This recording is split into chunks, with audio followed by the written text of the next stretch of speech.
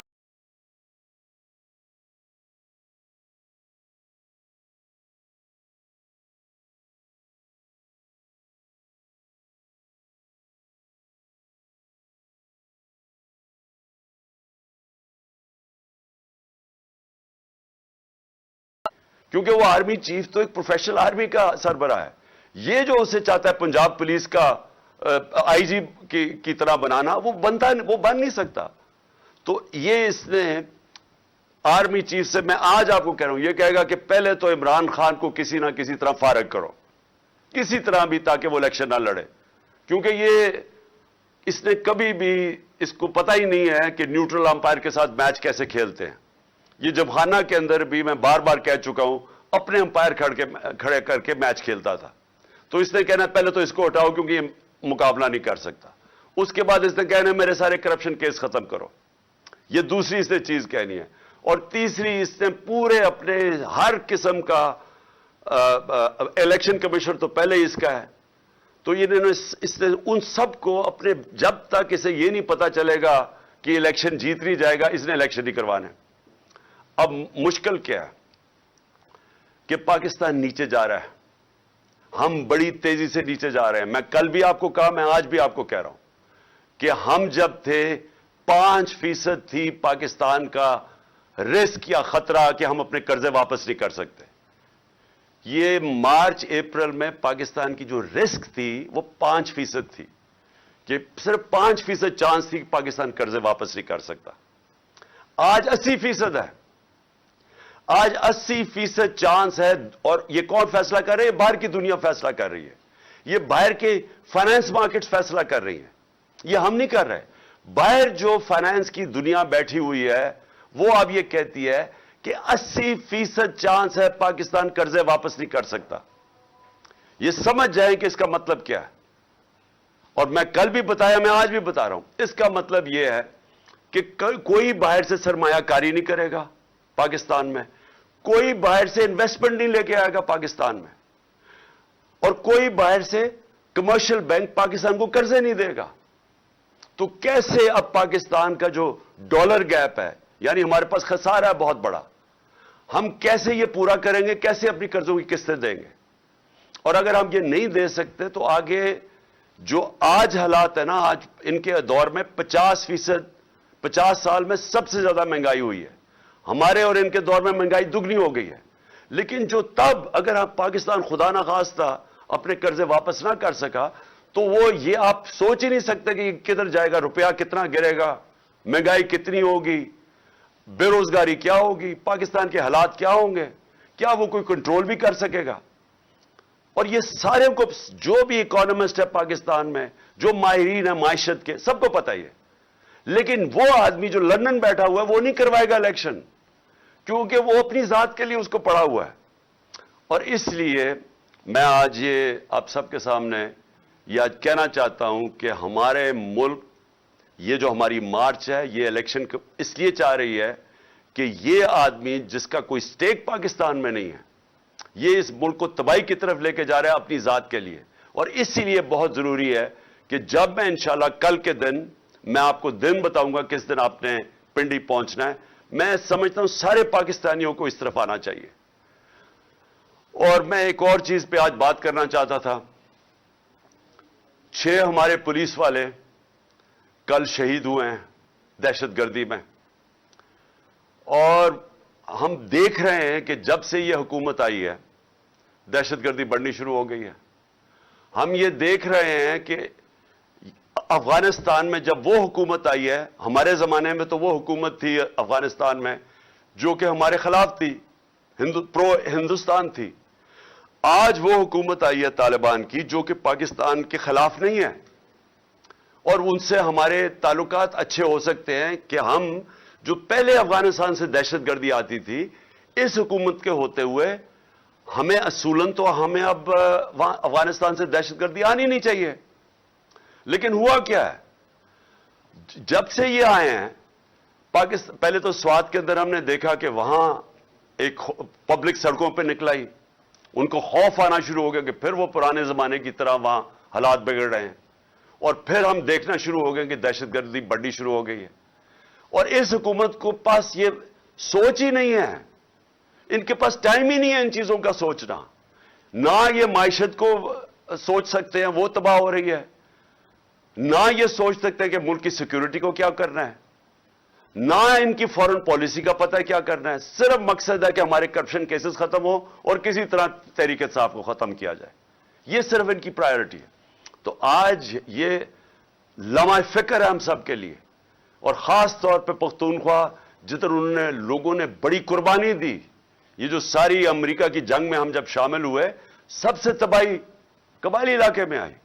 تو آج ہم سب کو سوچنا چاہیے کہ یہ جو بڑھتی جا رہی ہے چیز, اس کے اوپر یہ گورنمنٹ کیا کر رہی ہے. اور یہ بھی ایک وجہ ہے کہ جلدی سے یہ ان کو جانا چاہیے اور الیکشن ہونا چاہیے, تاکہ ابھی سے ہم اس کے اوپر کنٹرول کریں کہ یہ اور ہی ہمارے ہاتھ سے نہ نکل جائے. اور میں صرف ایک اپنے کسانوں کی طرف سے, کیونکہ اس وقت جو کسانوں کا حال ہو رہا ہے اور جو ہونے جا رہا ہے, میں نے کل بھی اس کے اوپر بات کی تھی کہ جس طرح کے حالات کسانوں کے لیے ہیں, مجھے خوف یہ آ رہا ہے کہ ہمارا تو جو 19% جی ڈی پی ہے وہ کسانوں کی طرف یعنی زراعت سے آتا ہے. ہمارے 2.5 کروڑ لوگ زراعت کے اندر ان کو روزگار ملا ہوا ہے. تو جب ہمارے دور میں 2600 ارب روپیہ 2600 ارب روپیہ ہمارے دور میں, کیونکہ قیمتیں کسانوں کو اچھی ملی تھی, وہ کسانوں کے ہاتھوں میں آیا تھا, جس کی وجہ سے ریکارڈ ٹریکٹر بکے, ریکارڈ موٹر سائیکل بکے, جس کی وجہ سے ایک پوری ملک کی اکانومی اٹھی, 4 فصلیں ریکارڈ ہوئی. وہ کیوں ہوئی؟ میں ذرا صرف آپ کو بتا دوں کہ کیوں یہ کسانوں کے اتنے اچھے حالات تھے. اس کی وجہ یہ تھی کہ ہم نے جو پورا اپنا پلان بنایا کہ ہم نے کسانوں کی مدد کیسے کرنی ہے, ہم نے پہلے تو فصلوں کی قیمت دلوائی, ان کو گنے کی پوری قیمت دلوائی.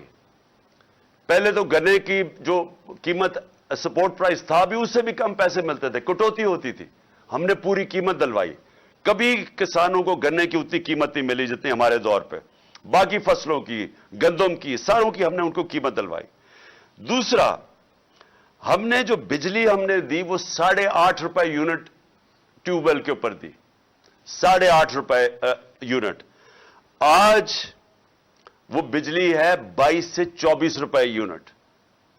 تو کسانوں کو میں ذرا بتا رہا ہوں کہ ہم نے کیسے ان کی مدد کی, جس کی وجہ سے ریکارڈ پیداوار ہمارے ٹائم پہ ہوئی. ہمارے زمانے میں ہم نے جو ڈی اے پی کا جو کھاد ہے اس کو ہم نے 1500 روپے پہ رکھا, ہم نے سبسڈائز کیا. ہم نے جو چون جو کسان استعمال کرتا ہے مشینیں, چون کے اوپر سبسڈی دی ہم نے. اور ہم نے پھر جو کسانوں جو گنے والے کسان تھے, ہم نے ٹائم پہ, ہم نے 10 نومبر کے اوپر ان کی کرشنگ سیزن شروع کروایا. ہم نے ملوں کے اوپر فائن کیا کہ اگر آپ نے 10 نومبر نہ کیا ہم فائن کریں گے, اور ہم نے قیمت دلوائی. تو آج کیا ہو رہا ہے, آپ ذرا تماشا دیکھیں اب کیا ہو رہا ہے. کوئی سبسڈی نہیں ہے اب کھادوں کے اوپر, کوئی بیج کے اوپر, پیسٹیسائڈز پہ اب کوئی سبسڈی ختم کر دیا کسانوں کے لیے. تو ان کے خرچے اور بڑھ گئے ہیں. بجلی میں نے بتایا کہ 22 سے 24 روپے یونٹ پہ پہنچ گئی ہے.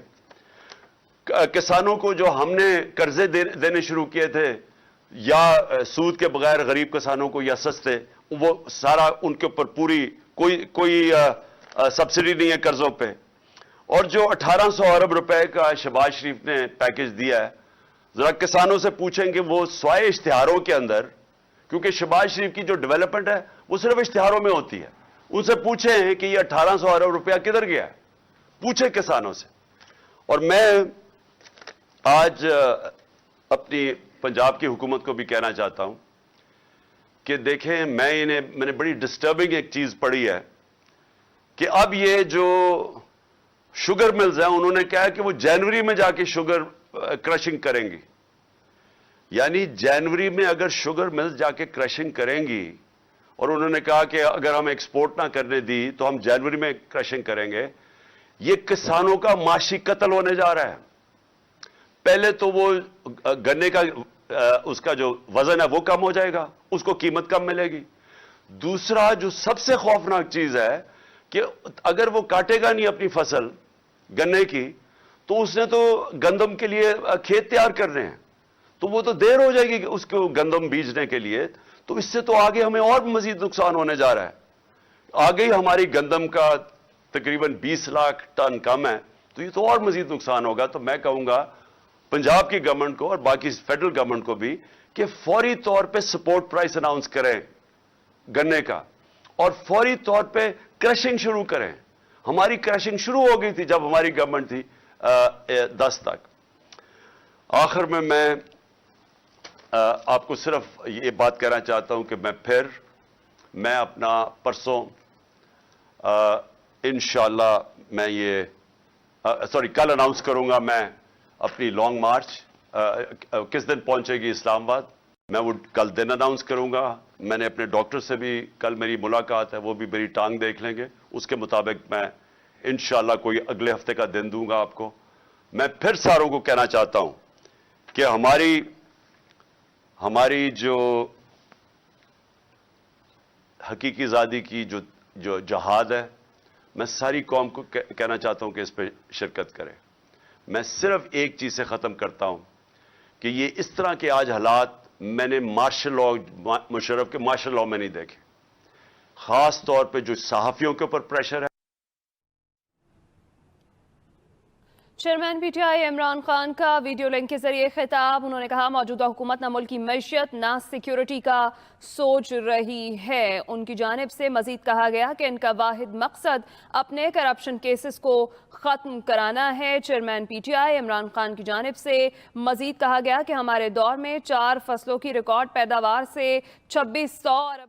میں آپ سب کو پیغام دینا چاہتا ہوں کہ یہ پاکستانی قوم ہے, انسان ہے, بھیڑ بکریاں نہیں ہیں کہ ہمیں ڈرا دھمکا کہ آپ جدھر مرضی چاہے موڑ دیں. یہ قوم پیچھے نہیں ہٹے گی. آپ فیصلہ صرف یہ کرنا ہے کہ تبدیلی پرامن آئے گی یا پھر وہ جو تباہی والی تبدیلی ہوتی ہے جو سب کے ہاتھ سے نکل جاتی ہے, یہ وہ آئے گی. لیکن تبدیلیوں کو اب کوئی نہیں روک سکتا. پاکستان زندہ باد.